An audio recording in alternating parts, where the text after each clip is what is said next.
same basic design that we're seeing now, I think, for at least those early HLS campaigns. Absolutely. And want to go ahead and cue video here. We've got part of our conversation with the Deputy Program Manager for the Human Landing System Office. So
So it's safe to say it's all happening, and flights like today's are what's going to get us there.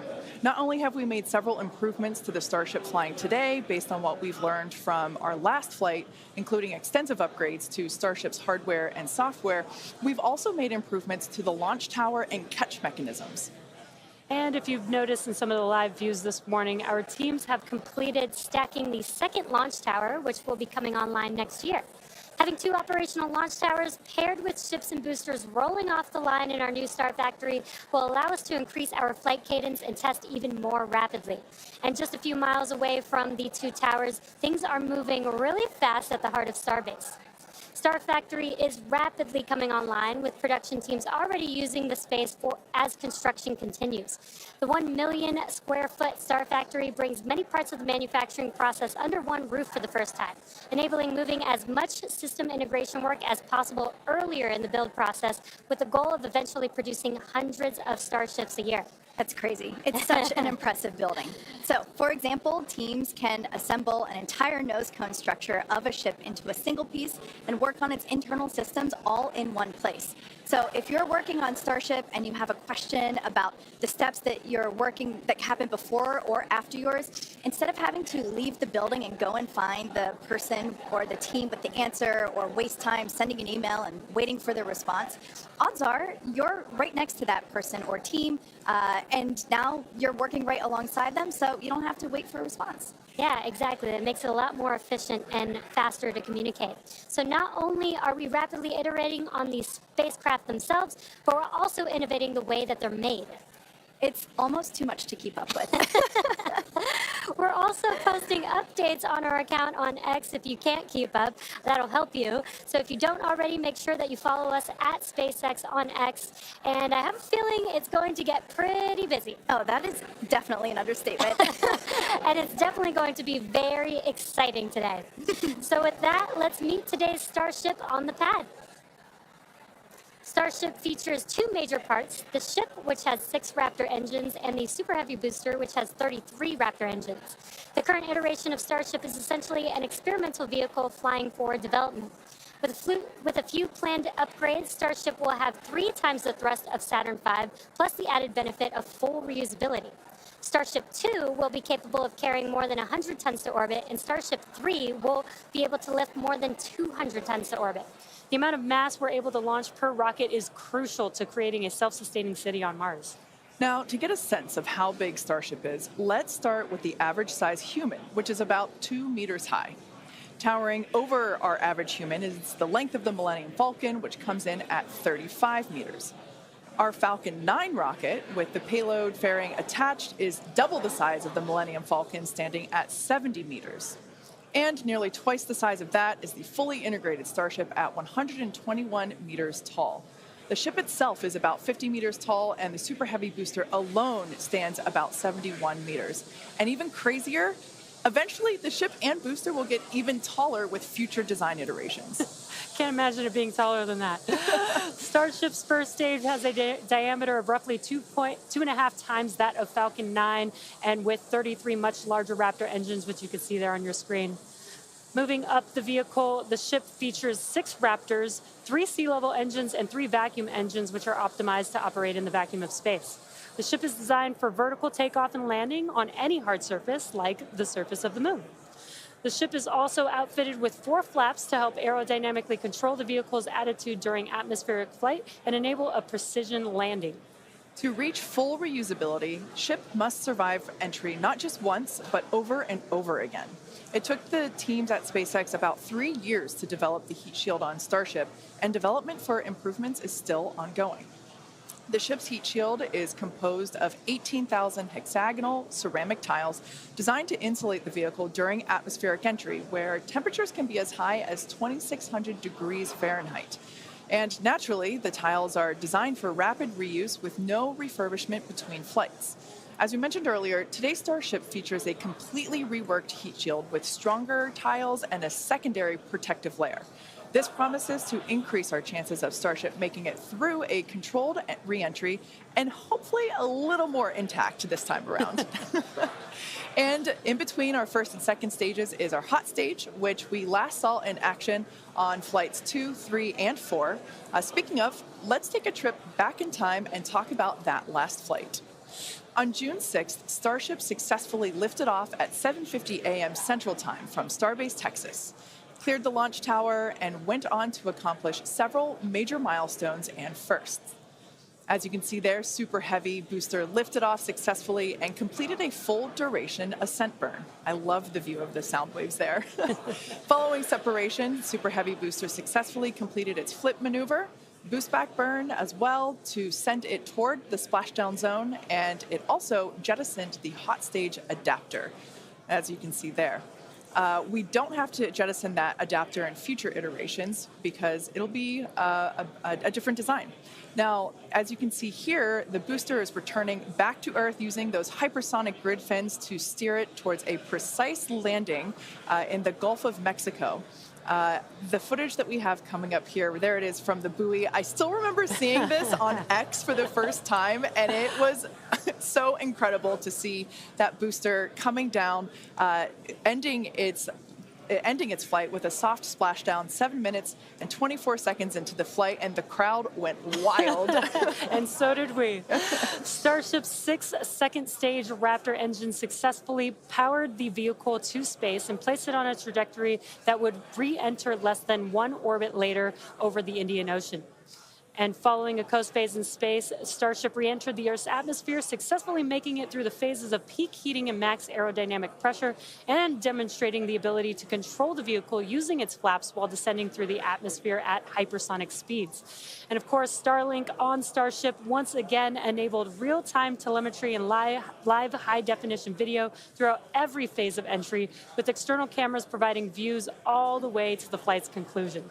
Flight 4 ended with Starship, with, again, the crowd going bonkers, with Starship igniting its 3 center Raptor engines and executing the first flip maneuver and landing burn that we had seen since our high-altitude campaign. And that was followed by a soft splashdown of the ship in the Indian Ocean 1 hour and 6 minutes later. And we were all glued to the monitors, watching the little flap that could the whole way down. Seeing the landing burn and splashdown was an incredible moment for the entire SpaceX team, and we'll be looking out for many more of these incredible moments today. All right, so while today's mission profile is similar to Flight 4, we got a couple new test objectives, including catching the booster back at the launch tower. In about 18 minutes from now, Super Heavy will ignite its 33 Raptor engines and lift off from Starbase. A little more than 2.5 minutes into flight, the Super Heavy booster will separate from the ship in a hot stage separation. After that separation, the booster will perform a flip maneuver followed by a boost back burn. And about 2 seconds after that burn ends, we'll jettison the booster's hot stage. As it heads back towards the ground, the booster will either attempt a landing, will have a landing burn, but then will either return to the tower or splashing down in the Gulf of Mexico. Meanwhile, the ship's engines will remain lit for just under 6 minutes during its ascent phase before shutting down for the coast. The ship will coast for about 40 minutes or so, reaching a peak altitude of about 213 kilometers. After that coast phase, the ship will be attempting a controlled re-entry, including a flip maneuver and landing burn, like we saw on Flight 4, just before splashing down in the Indian Ocean. Now, we say attempting because, again, this is just a test and nothing is guaranteed. Except excitement. Well, of course there is that. Now, both the booster and ship have to contend with some extreme conditions on re-entry, which is where those heat shield tiles will be put to the test. For this flight test, we do not expect to recover any hardware from the ship. With the exception of Falcon, this is no different than what happens to most rockets flying today that are expended, meaning that they fall into the ocean after completing their mission. Eventually, we will return and reuse Super Heavy boosters and Starships as we do today with Falcon 9 and Falcon Heavy boosters. And in fact, we've landed Falcon boosters 352 times to date. Oh, man, I hear you say that number, and that is just wild. I still remember the night or at least most of the night, that that Falcon landed for the first time, and it still feels like yesterday. Yeah, definitely one of my favorite moments at SpaceX. And returning Super Heavy promises to be an even more impressive sight and a huge moment on the road to rapid reusability. Yeah, speaking of rapid reusability, future Starship designs will give Super Heavy boosters a lighter weight and integrated hot stage intended for full reusability, which will mitigate the need to jettison the hot stage like we'll do today. Similarly, even though ship recovery is not expected, the telemetry and data we receive all the way to the end is what we're what we're looking for, and is what will get us to a rapidly reusable Starship of the future. Yeah, exactly. In other words, just like previous Starship flights, the payload for this mission is the data. All right. Now that we have a handle on today's flight test, let's check in with Dan, who is right in the middle of the action. He's just a few kilometers from Starship on the pad. How's it going, Dan? It's going great, Jesse. Welcome back to Starbase, everybody. It's been far too long. Little change of scenery this time. Right behind me is the Launch Control Center, where our flight controllers are counting down to our liftoff at 7:25 a.m. Central. We are a little bit later in our window. The main reason is we're working to clear out the range. Have not been tracking any technical issues so far to preclude that launch. So 7:25 a.m. Central, 12:25 UTC is what we're marching down to.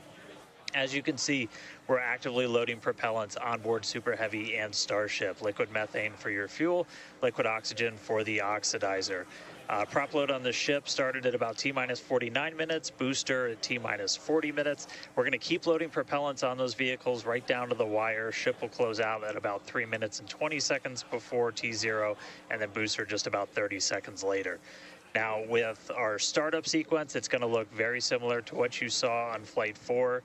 We already tested it with this booster and its static fire. We're going to see the Raptors start to make fire at about T-minus 3 seconds, and then we'll start them up in 3 different banks. The first inner 13 will fire, and then about a second later, 15 of the outer ring engines, and then about 0.8 of a second after that, those final 5. Another reminder, if we need to hold, we have a built-in spot at T-minus 40 seconds. We can hold for stuff like if we need to finish clearing the range, or if any other technical issues pop up, just kind of in the last second. But if there's nothing holding us back, we're going to go right past that and go down to 0. So, I mean, as of right now, we're just under 14 minutes away from liftoff, not working any technical issues. Range is expected to clear. We're just clearing out a few more boats. And as you can see, the weather is perfect. We had 100% go for launch from the weather officer, so that was pretty unprecedented and something we really like to hear. If we're not able to go today, since we are loading prop, it would likely be about 48 hours before our next attempt. But good thing we're going to launch today. Really looking forward to being able to turn around and see it this time. Counting down to 7:25 a.m. Central, and I'll see you guys in a couple of minutes. I'll send it back to you in Hawthorne. Thanks, Dan. Now, one of the most exciting objectives for Flight 5 today is attempting to return the booster to the launch site that you see right there, and it will be caught by the tower. We refer to this simply as booster catch. As you've heard us say, Starship and Super Heavy are designed to be rapidly reused, which is why we've developed a novel way of returning the vehicles that leverages the same hardware we use for stacking ahead of flight. Right now, when we recover our Falcon boosters, they either return to a separate landing zone on land or to a drone ship in the ocean, both of which require time to transport the vehicle back to the the site. In order for us to achieve truly rapid reusability, we need a quicker turnaround, and you can't get much faster than returning the launch vehicle right back to the launch site where it needs to be in order to launch again. For today's booster catch attempt, while there are thousands of criteria that need to be met, there are 3 primary gates that will be in play. In order to proceed, automated checks have to indicate we have a healthy booster and a healthy tower, and the flight director must issue a manual command, which is informed by manual checks from the flight control team. If this command is not sent prior to the completion of the boost back burn, or if automated health checks show unacceptable conditions with Super Heavy or the tower, the booster will default to a trajectory that takes it to a landing burn and soft splashdown in the Gulf of Mexico. Now, thinking to the future when we're operational, after a booster returns to the launch tower, it will be inspected and reloaded with propellants and then ready to launch another ship to orbit. For today's test, however, we're only going to attempt the catch, like Jesse said, if everything on the booster and tower checks out after launch. And of course, we will let you know as soon as we know if it's a go. And we're going to be listening very keenly for that call out. Now, as always, we accept no compromises when it comes to the safety of the public and our team. So to that end, the area all around the pad and the flight path are cleared well in advance. Exactly. A lot of things have to go right in order to line up the booster catch. So don't be surprised if we don't attempt the catch today. Either way, today's flight will generate data that will continue to inform our future flights and help us get to that operational cadence. Yeah. Oh, you can't forget what else it will generate. Are you thinking what I'm thinking? I mean, I was going to say a sonic boom. Oh, I was going to say excitement, but that's a really good reminder. Now, if we do make it to a catch attempt today, Super Heavy may generate a sonic boom upon its return. And that's basically a brief thunder-like noise that we hear when an aircraft or other object travels faster than the speed of sound. Anyone that has been in the area for a Falcon 9 land landing in Florida or California, or even some space shuttle landings, may have heard one of these. Generally, the only impact in those surrounding areas of a sonic boom is the brief noise, with variables like weather and distance impacting if or how the sonic boom is heard. Here's a brief look at how these sonic booms look and sound on Falcon. I know a lot of people will be excited when they hear the sonic boom. And these are going to provide quite a show, because you're going to hear those sonic booms.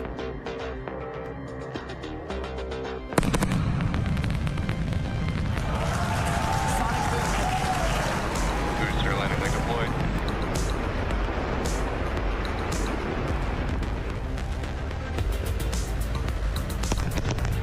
That sonic boom is great for us. That thunderclap broke the sound barrier.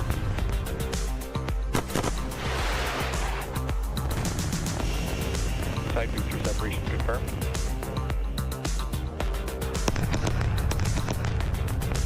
Just heard the two sonic booms here in the room.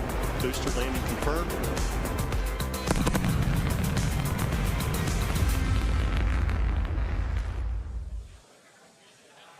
As our test flights continue, we plan to demonstrate ship-to-ship propellant transfer, which will be important in preparation for Starship taking astronauts to the moon as part of NASA's Artemis program. SpaceX will perform one uncrewed demonstration flight before NASA's Artemis 3 mission, which will be the first human surface expedition since 1972. Also, in preparation for missions to the moon and Mars, we're gaining tons of knowledge from our human spaceflight missions, including free flyer flights like our recent commercial astronaut mission, Polaris Dawn. Polaris Dawn was the first of up to 3 missions in the Polaris program, which is demonstrating new technologies, conducting extensive research, and will culminate in a flight of Starship with humans on board. After nearly 5 days in orbit, Dragon and the 4-person Polaris Dawn crew safely splashed down on September 15th off the coast of Florida, completing the first human spaceflight mission of the Polaris program. The Polaris Dawn crew performed some incredible firsts during their mission.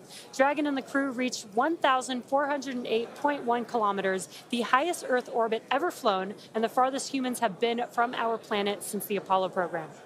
The crew also performed the first ever commercial EVA, or extravehicular activity. And as you can see there, they were wearing the new EVA suits that we developed here in-house.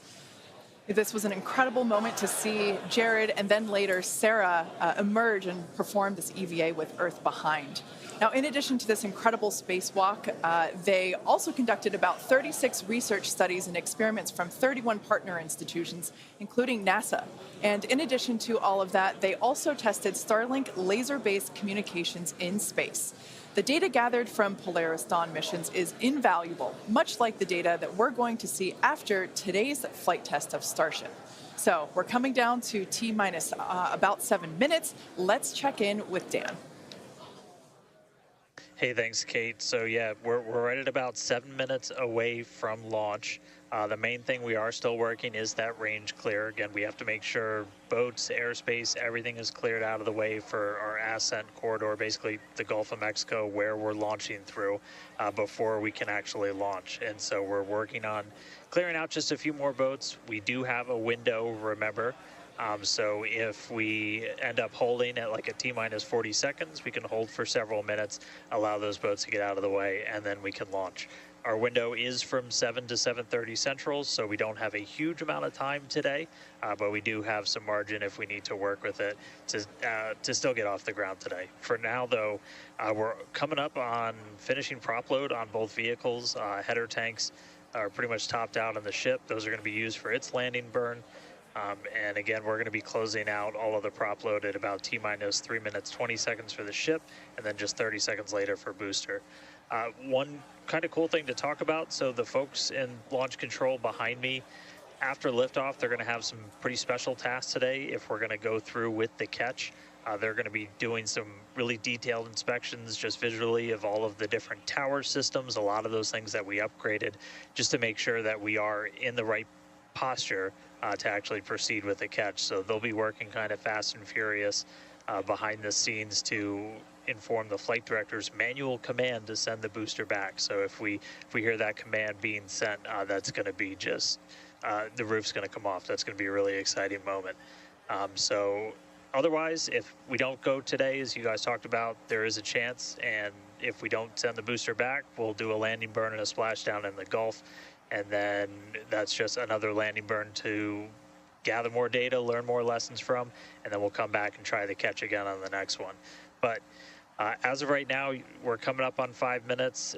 There is a chance that we'll hold or extend into the end of our window, so don't be surprised if that ends up happening. But if those boats do get out of the way, we are just about 5 minutes away from launch. So I'll check back in just a moment, but back over to you, Kate and Jesse. Thanks, Dan. Our rapid iterative development approach has been the basis for all of SpaceX's major innovative advancements, including Falcon, Dragon, and Starlink. Today, we're testing hardware and systems, and we need to know how they perform under the most extreme conditions. We'd much rather find the bugs now during testing than later on when there's more on the line. And to reiterate, while we do determine an acceptable level of technical risk on our vehicle and pad in order to learn as fast as possible, we accept no compromises when it comes to the safety of the public or our team. So that is to say, this is only the 5th of many future flight tests of Starship before it becomes fully operational. You might remember the Starlink panels that are incorporated into Starship, and you can see them there on your screen, those rectangular panels on Starship's nose cone. Starlink brings us the epic views in space and on reentry, and also helps deliver us the critical flight data engineers need to continue development. In addition to enabling our rapid iteration on Starship, Starlink is also enabling life-saving communication here on Earth. SpaceX is sending tens of thousands of Starlink kits in response to Hurricanes Helene and Milton, and providing free service through the end of the year to support recovery efforts. The Starlink team also worked with T-Mobile to activate our direct-to-cell satellites to provide basic texting on T-Mobile and emergency alerts for all phones and carriers of those in affected areas. If a phone connects to a Starlink satellite, it will have 1 to 2 bars of signal and show T-Mobile SpaceX in the network name. SpaceX's direct-to-cell constellation has not been fully deployed, so these services are being delivered on a best effort basis. Starlink is enabling life-saving communication here on Earth and continues to help us push the limits in space. In the short term, by providing great views and real-time data on our next few flights, particularly through reentry, which historically is a blackout period for all communications.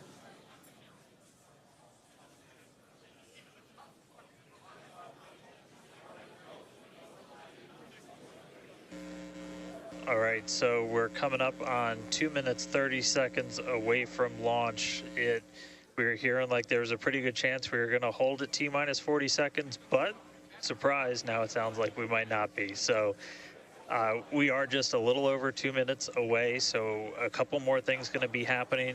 We did just close out our propellant load on the ship and the booster, so 10 million pounds of propellant on that vehicle on the pad here at Starbase, getting ready to go. We're going to start clearing out all of the lines that are basically pushing all of that propellant to the vehicles. Those get cleaned out or cleared out on the ground before we lift off. We're doing some final checks on the vehicle, the thrust vector control that we're going to use to steer it, as well as the guidance system doing its final alignment, just a lot of our final checkouts. But we are starting to hear that it looks like the range is going to be clear at our liftoff time of 7:25 a.m. Central, 12:25 UTC. So that puts us 1 minute, 20 seconds away from launch. Still not tracking any technical issues. That range clear is the only thing that's been potentially poking at our launch. So I'm going to start to quiet down. We'll hear our flight director for today, Tristan Pierce, give some of the final call-outs. As of right now, we are 1 minute away from liftoff.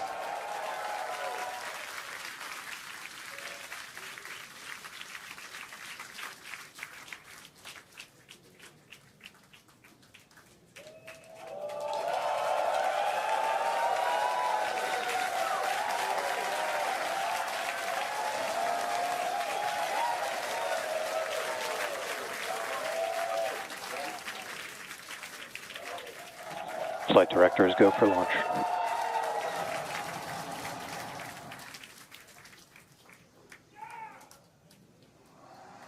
Best words you could possibly hear, 20 seconds away from liftoff.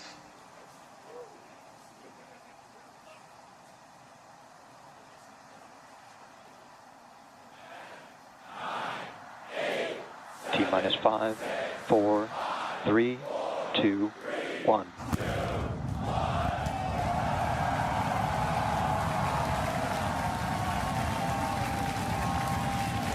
We have liftoff. Vehicles pitching downrange.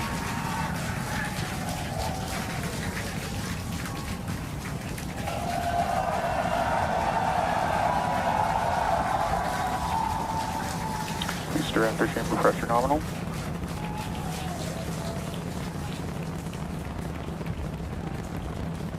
"30 seconds into the flight, the rumble's just starting to reach us here at launch control.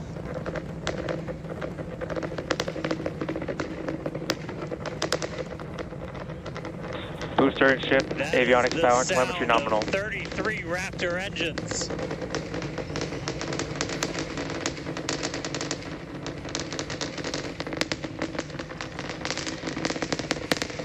Max Q. Now pass through the maximum aerodynamic pressure, the most stress the vehicle's going to see on the way uphill.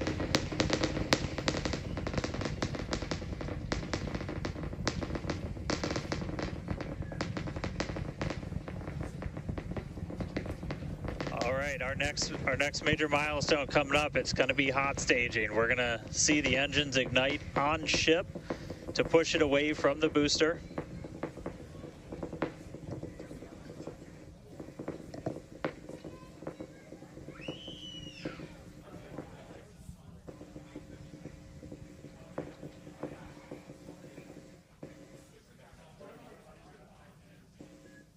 All right, so hot staging is going to be the next thing coming up. First, we're going to see the booster's engines start to shut down, all but 3.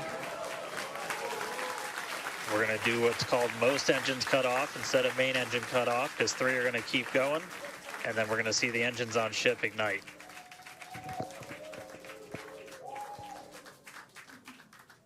Right now, the tower team is doing their go, no go.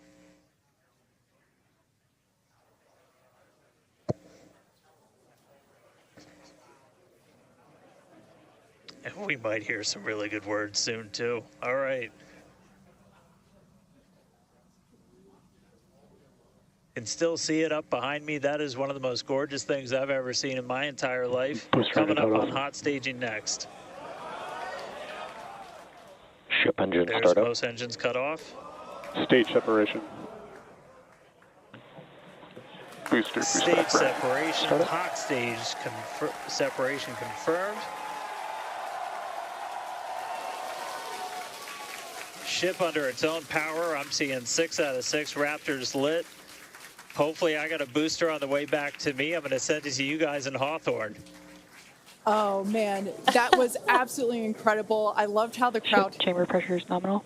Crowd here in Hawthorne all went ooh at that first view of the blue flames from the booster. As you can see there,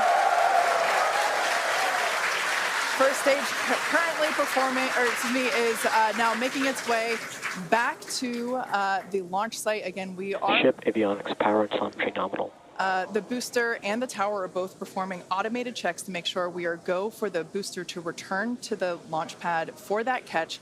And once those are complete, the flight director... Booster, boost back burn, shutdown. Flight directors go for booster return. And we did hear that the tower is go for catch, so that was one of the big criteria we were looking for. This view We'll here... wait to hear that the go for catch has been sent. Beautiful view here from the ship. And so exciting to hear that we got a go for booster catch. That means it's going to be a really exciting morning. Again, the booster is making its way back towards now land in order to make that catch attempt in the tower.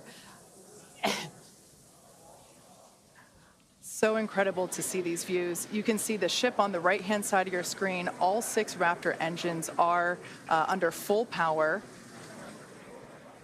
Once again, the booster is making its way back to the launch site. We are going to try and catch it using the chopsticks on the launch tower, the exact same tower that it just launched from just, wow, 5 minutes ago.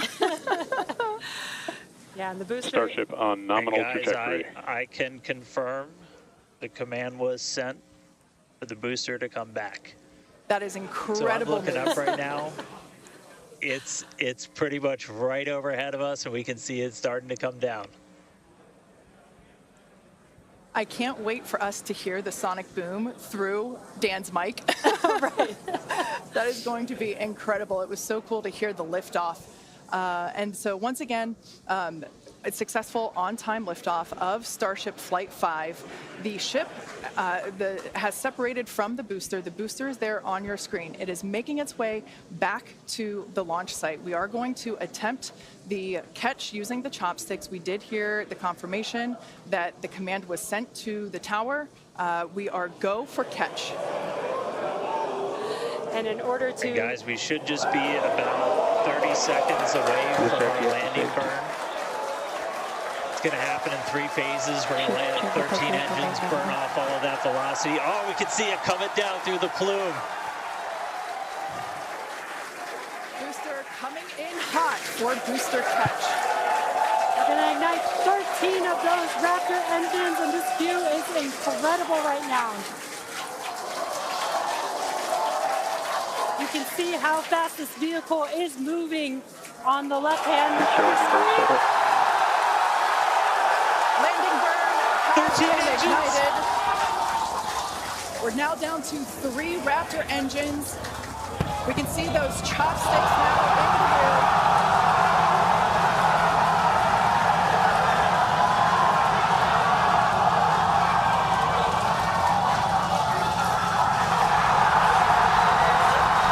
Landing burn shutdown. Megavilla had caught the booster.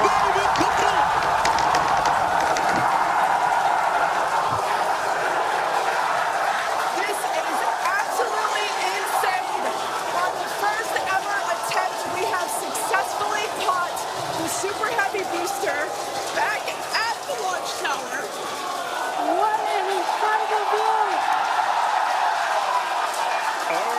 view! Are you kidding me?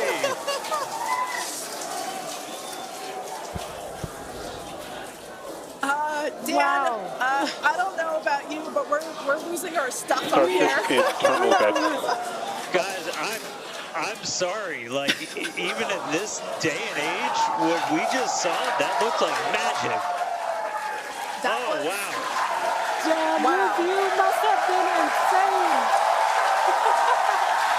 We are still going wild over here over this. Folks, this is a day for the engineering history books. This is a live view of the Super Heavy booster as it has just been successfully caught back at the very same launch tower that it just came from. Dan, I love this. You are reflecting exactly what everybody else here in Hawthorne, except maybe a little bit more because you got to see it with your own eyes. How was that? We got it. I mean, like, I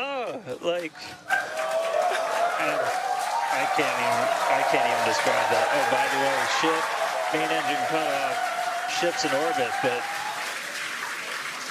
I am like shaking right now. That was. Yeah, this is not, Yeah, I mean, let's check in on ship. It's hard to believe that. Starship nominal orbit insertion.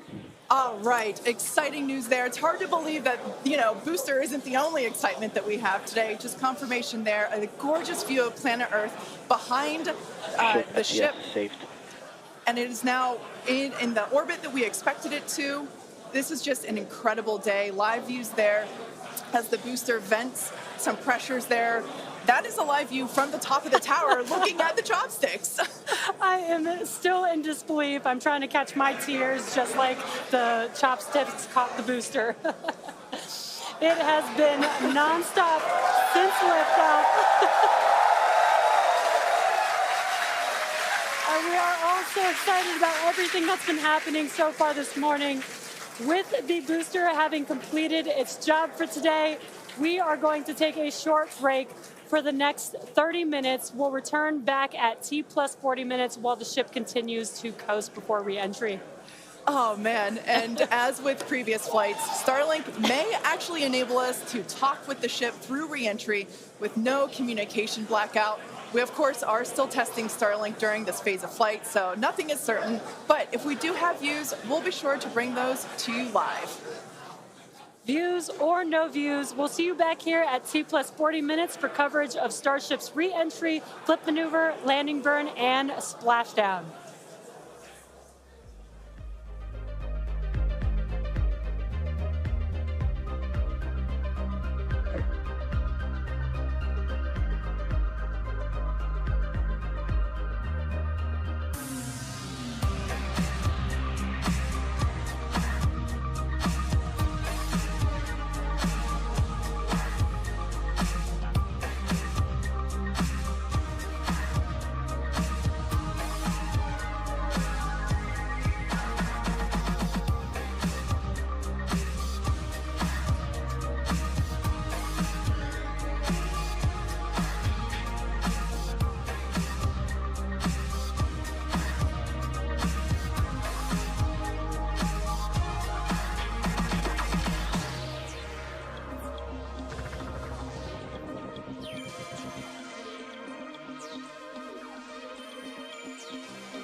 welcome back to Starship's 5th flight test. It has been an exciting day so far. Even the crowd here is still so excited.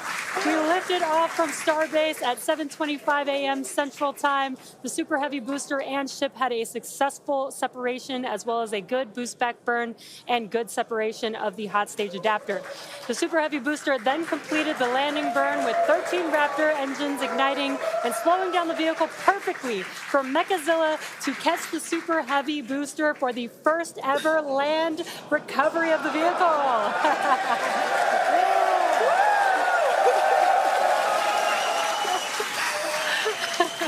Now, it is insane to think that we're not done yet.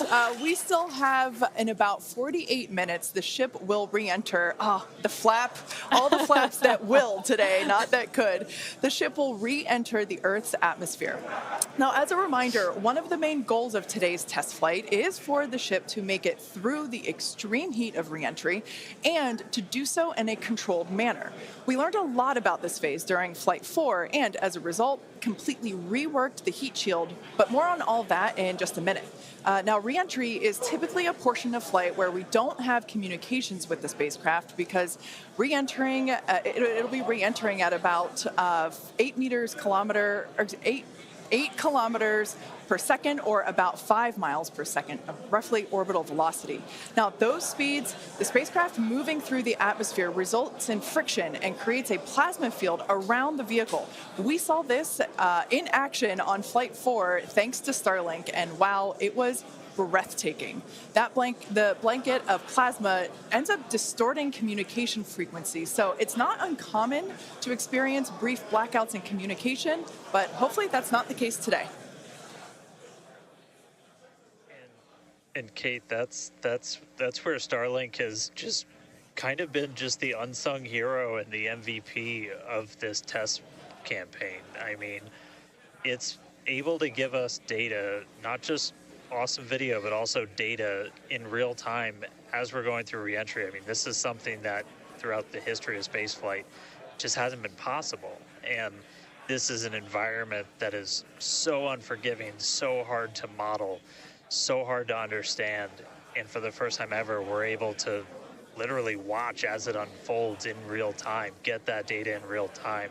And we're able to do that with Starlink. And it's great for us because we get to see something, we get to see the greatest light show on the planet or off the planet.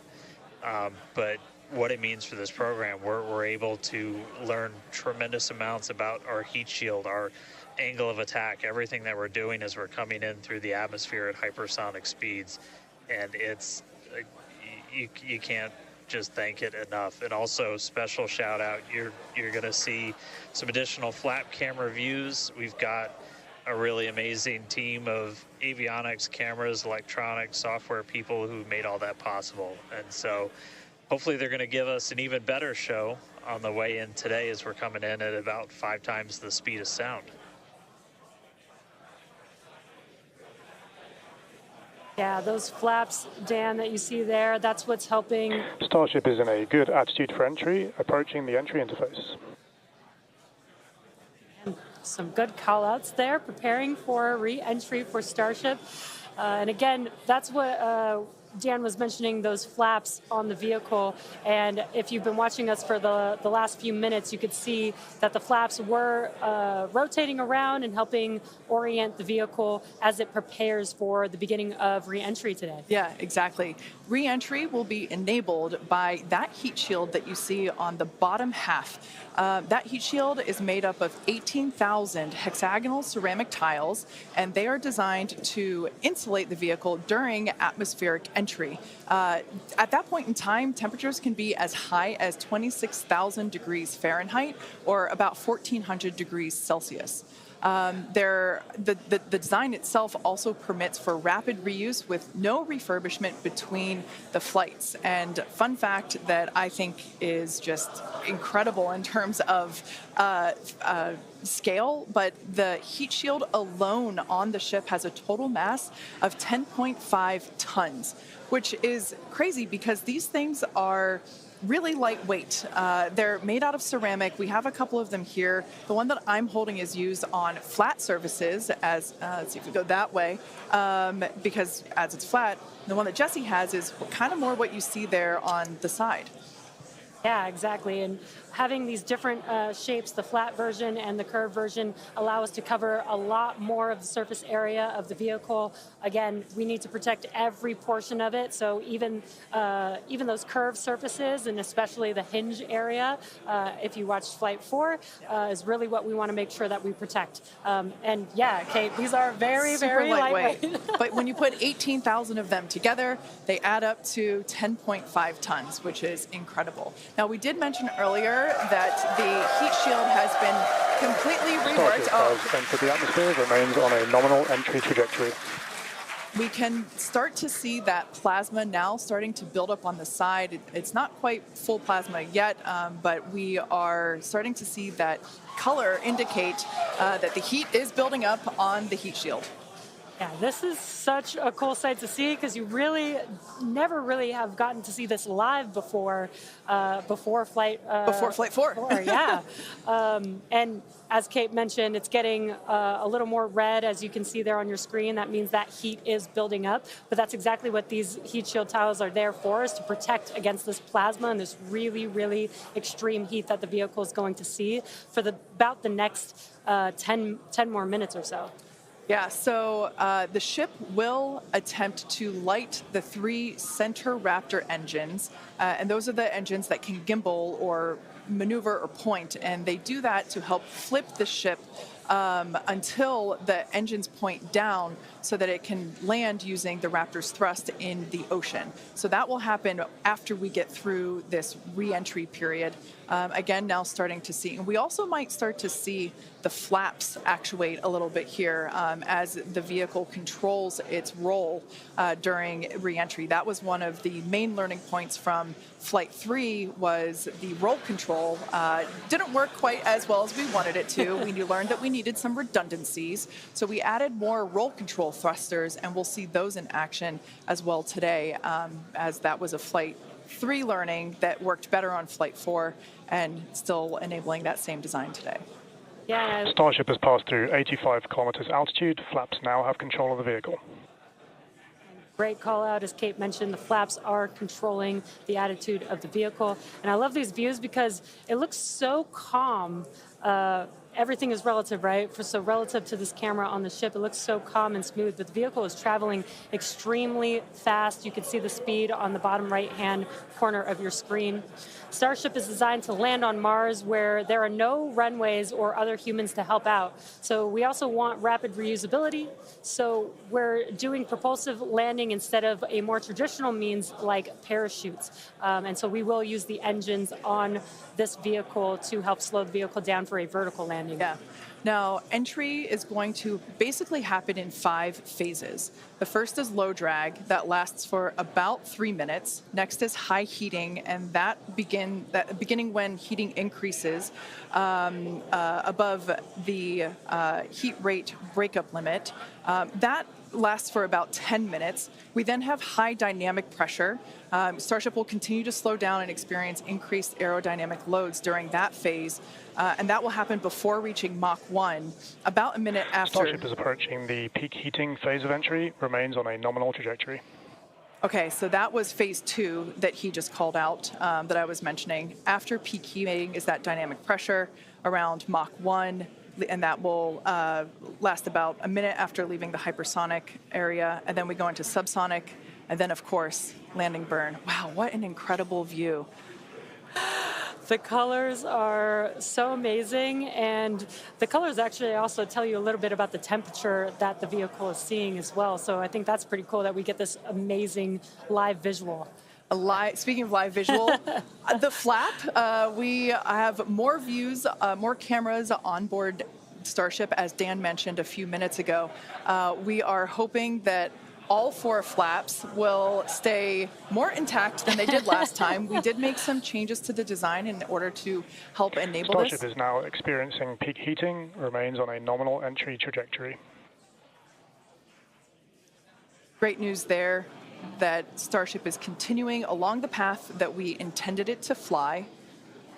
You can keep track with how fast it's going and how high it is above Earth using the display that is there on the bottom right-hand side of your screen. And guys, this is where we're really going to see a lot of those improvements from Flight 4 really come into action. Is you guys kind of talked about, so it's called the static arrow. Those are kind of the poke out points on the flaps. Those get exposed to some pretty extreme heat environments, and so we added some additional, basically made it a lot more robust for the thermal protection there. And we learned not just from visuals and stuff like that. We had those missing tile tests on Flight 4 where we intentionally left some out, kept in some backup layers. They're called ablatives, which means they just gradually melt away to help dissipate the heat. And we've got an entire layer of ablative underneath the tiles on this Starship today. So even if you get a gap in a tile or a tile is broken, anything like that, we've got essentially backup options. And what we're really trying to do today is do an on-target landing. As we lost the flaps, you lose a lot of your control, and so we didn't land right on target last flight. This time we're trying to really nail the target within just tens of meters, and that'll just be a really huge step on feeling like we're closer to bringing a ship back. Obviously, there's a lot of work before we get there, but we just caught a booster. We're going to start looking real soon at when we can catch a ship. So the view on your left is as a helicopter passes by Dan, bound at Starbase. The view on your left is a camera that's positioned near the nose of the ship, looking basically down toward the flap. The view on the right is looking perpendicular to the flap. So we're looking basically bird's eye view onto the flap on the left-hand side, and then a worm's eye view from the side with that view on the right. Yeah, sorry about that, guys. Maverick just buzzed the tower. He might be coming back, so. Now, these views brought to us by Starlink. It's incredible that we have this high-definition capability. In fact, that view on the left... Starship is now halfway through the peak heating phase of entry, remains on a good trajectory. So great news there, hearing that we're about halfway through the peak heating phase. Like I said earlier, this lasts roughly 10-ish minutes. And we did hear earlier that the flaps have control of the vehicle, so also good news there. You know, it is incredible that we've basically had views the entire time. Right, yeah, thanks to Starlink. My memory did black out a little bit after booster catch, so I think we had views. But, you know, all through the coast phase, we had some beautiful views of planet Earth behind the ship as it was in its orbit. Yeah, and I also do want to point out on your right-hand screen, we've got a more encompassed view of the flap. As we watched in Flight 4, the hinge area was the area where we got a little bit of that burn through. This view, this new camera view on the ship, will help us be able to visually see more of what's happening in that area. And again, we have improved our heating tiles, and so hopefully we've protected the hinge a lot better this time. Landing chill has started. But again, these views are additional to the data that we get on these flight tests that help enable us kind of put the data that we get in the computer to the visuals that we see and try and align those and use that for improvements in the future. Now, we heard a call out there saying that engine chill has begun. This is an indication that we are starting to flow a little bit of the super cold liquid oxygen through the hardware, through the Raptor engine, specifically the turbo pumps, to help ensure that the hardware is at the right temperature before we give a full push, a full flow of propellant at engine startup. So all of that to say, we are getting closer to the landing burn. We definitely are. And again, if you look at the bottom right hand of your screen, you can see the altitude that the ship is, and it has been slowly making its way closer and closer to Earth. We're currently at about 63 kilometers from planet Earth, and you'll see that number trend lower and lower as we get closer and continue through this reentry. Yeah, this is going to go on for a little, actually a while longer. We have about 10 minutes or so, roughly, before we execute the landing, the ignition for the landing burn, starting with the landing flip. So we're making a controlled reentry. This is one of the primary objectives for Starship today, is to demonstrate another controlled reentry, even more controlled than what we saw on Flight 4. And so far, that is looking good.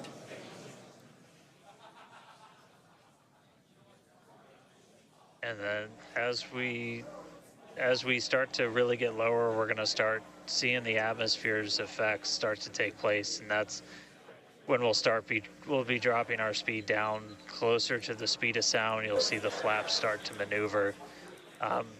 We were able to do a landing burn on Flight 4, which kind of caught all of us off guard. It was pretty incredible after seeing the flaps survive through. And we're going to try and do another one on this flight today. We tweaked it a little bit, so we're going to try and splash down at a little bit of a gentler angle this time, instead of just kind of hit the water and fall over.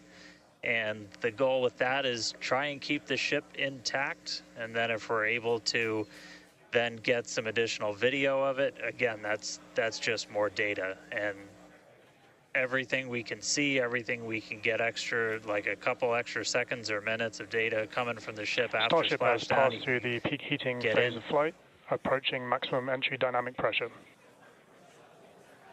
All right, we're through peak heating. Coming up is basically max Q part 2, where we're going to hit kind of that part of the curve where we're still moving really fast and the atmosphere is just dense enough that we're feeling the most pressure, but hopefully we're going to start feeling a little bit less heat now.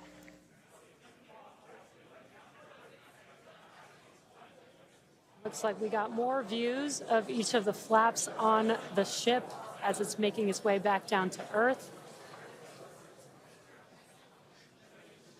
And we did pass through peak heating and still got really good views throughout that whole period. Typically during the highest heat on the vehicle, we tend to build up a lot of plasma, and that's typically when we would lose, connection or views of the vehicle. But again, with Starlink, we were able to get some live views throughout that entire process there.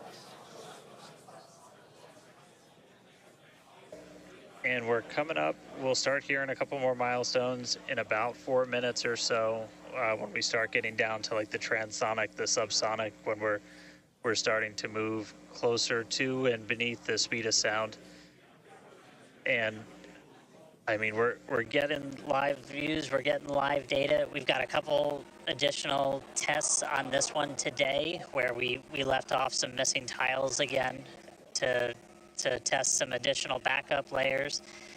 We also have, I don't know if we can still quite see them in this view, but you may have noticed we had some kind of silvery looking tiles on Starship as well. And those were pretty much standard tiles, but they were wrapped in aluminum. And it was a pretty simplistic, straightforward one where aluminum starts to melt at roughly the same temperature where steel starts to lose its strength, not necessarily melt. And so if we see stuff melting, we know what our steel is going to be exposed to. But yeah, 59 minutes since launch, should be coming up on transonic and everything in just about 3 minutes. Now the views here, we have coverage of all 4 flaps. We can see, so for those that perhaps didn't catch a glimpse of the vehicle before liftoff, there are 2 flaps at the forward end and 2 flaps at the aft end. The larger camera view that is there on the right-hand side of your screen, that is a view of one of the aft end or the bottom end flaps. we can start to see some heat buildup and peeking through on one of the flaps there in the top left-hand corner of your screen.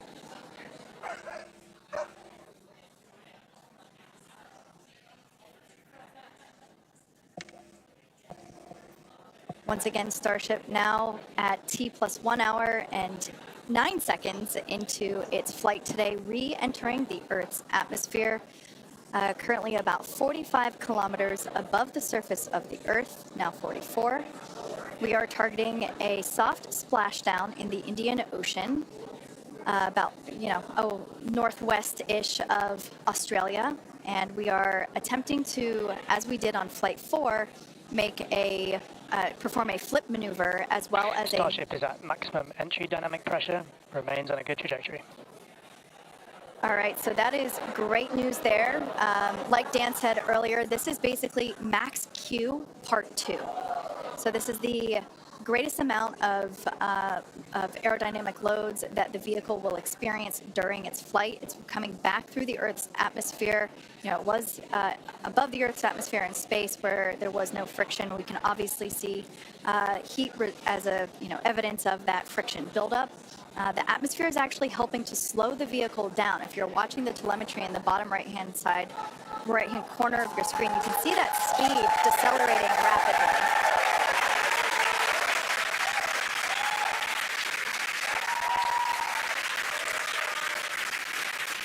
Now, the 4 flaps on the ship help steer the vehicle, and one of the main objectives for the ship today is to demonstrate controlled re-entry during this phase of flight, this re-entry phase.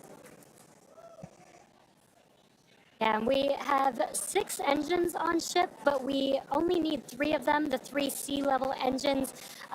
We will have that flip maneuver happen very close to touching down for splashdown. We'll do that flip maneuver, ignite those engines, slow the vehicle down immediately, and then hopefully have what we call a soft splashdown in the water. It's probably going to feel a little bit harder on the top of the surface of the water, but it'll look pretty gentle. Yeah, and like we said earlier, we hope to have some more views, even of that phase of the flight. So fingers crossed that we can we can bring those to you. We are hoping to splash down softer than we did last time on Flight 4. Right now, Starship continuing to make its descent back to planet Earth. At Mach 2, remains on a good trajectory. All right, great news there. That tells us that the vehicle is traveling twice the speed of sound. So we will then, the next call out that we'll hear is that it is, traveling about the speed of sound. And then we will hear a call out that that will be the call out that it is transonic. And then we will hear another call out saying that it is subsonic, meaning going slower than the speed of sound. Starship is transonic. There it is. So at this point in time, we say transonic because certain parts of the vehicle, like the flap that you see on your screen, might be experiencing airflow faster than the speed of sound, while other parts of the ship may be experiencing airflow. Starship is in the subsonic belly flop. All right, so now the entire vehicle is traveling slower than the speed of sound, so subsonic. The crowd here at Mission Control Hawthorne also getting excited, just like us. We're awaiting a water landing. We are going to reignite the 3 engines to perform that flip maneuver, and we're basically about a minute and a half, away from the landing flip. Yeah, the crowd's getting excited here as we get closer and closer to splashdown. Again, just about a minute away from the expected splashdown, so we should see a lot happening coming up here shortly. We're currently having a view of one of the flaps, and it is a little bit dark on your screen, but hopefully we'll get some good views of the ship as it makes that flip maneuver and touchdown for splashdown. Yeah, yeah, guys, we saw that speed drop like a rock. So we're doing a belly flip right now, or a belly flap right now. That's what's kind of, if you saw the high altitude campaign, that's the unique thing about how Starship comes back. So we've bled off pretty much all of the speed we're going to. We're essentially at terminal velocity. Starship is at 5 kilometers altitude, remains on target. Five to go. Coming up soon. Landing burn.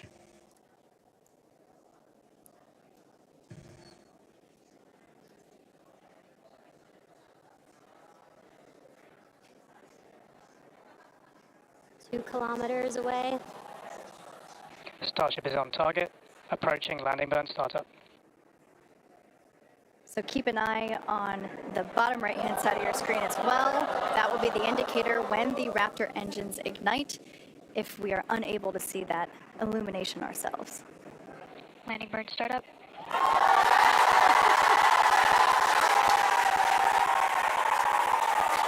What a cool view of the reflection of that landing burn. You can see the water just behind the ship.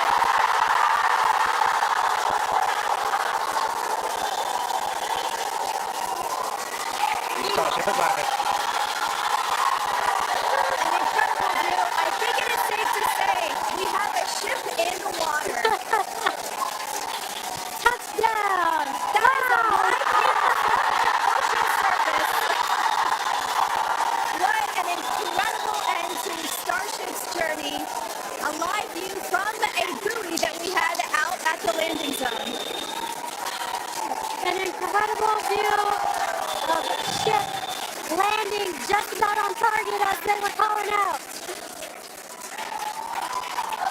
That was amazing. And we were not intending to recover any of the ship's hardware, so that was the best ending that we could have hoped for.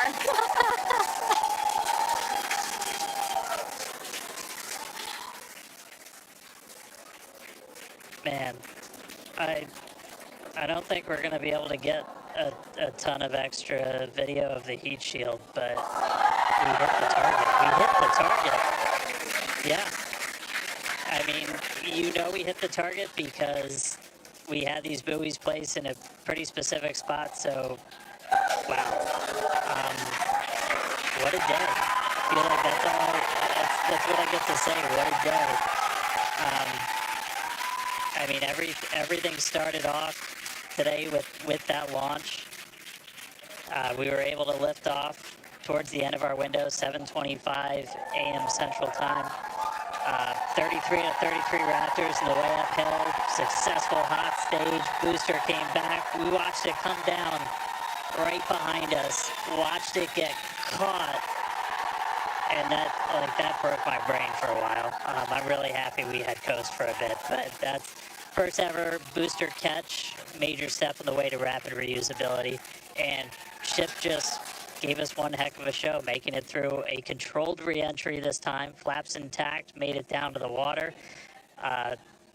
Hey, Starships were meant to fly, and it sure as hell flew today, so let's get ready for the next one. Over to you guys. They were meant to fly, and they were also meant to be caught by Mechazilla. Yeah. It's been such an incredible day today. Congratulations to our teammates and to everyone who supported the Starship program. And thank you to all of our future customers for your support.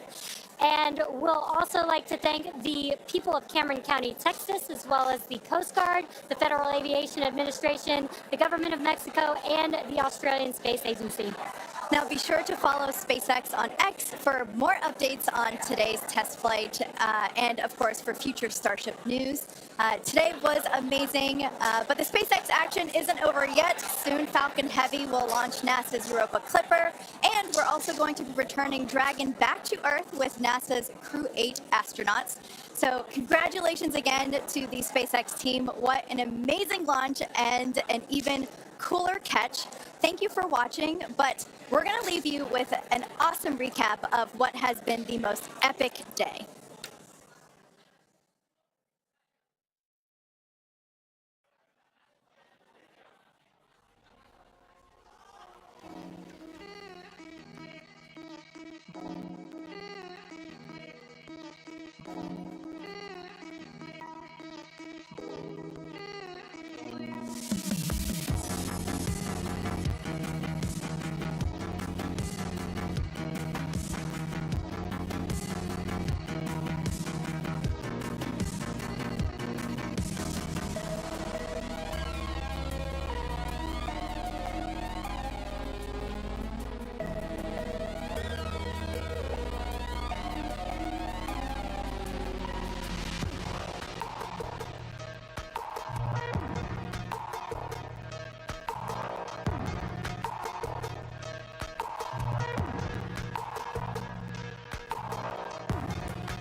the amount of success that the Starship upper stage seemed to have, landing in the Atlantic Ocean or the Indian Ocean, and then having that marine asset there to catch the whole thing.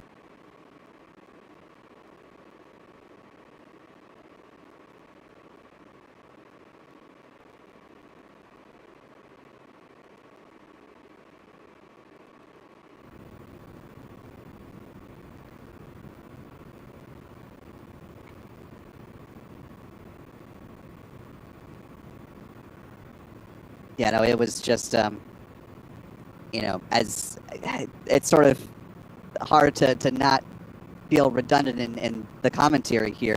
Yeah.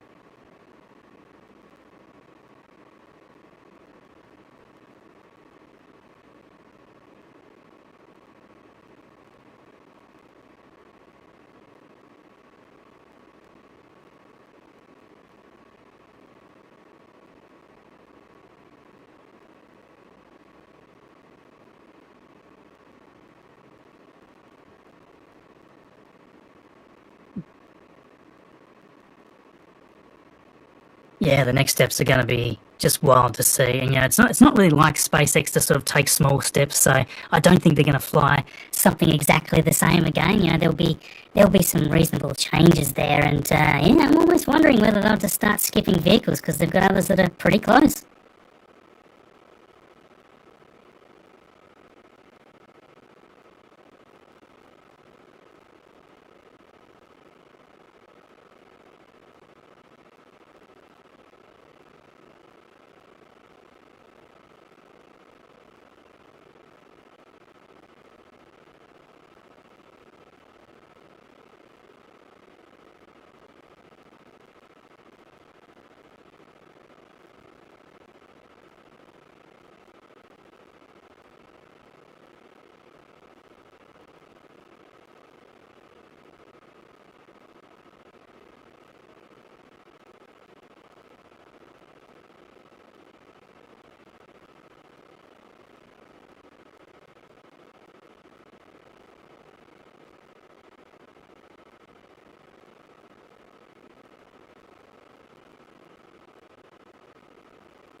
Just to all of you out there in the comment threads, you're watching away on either stream.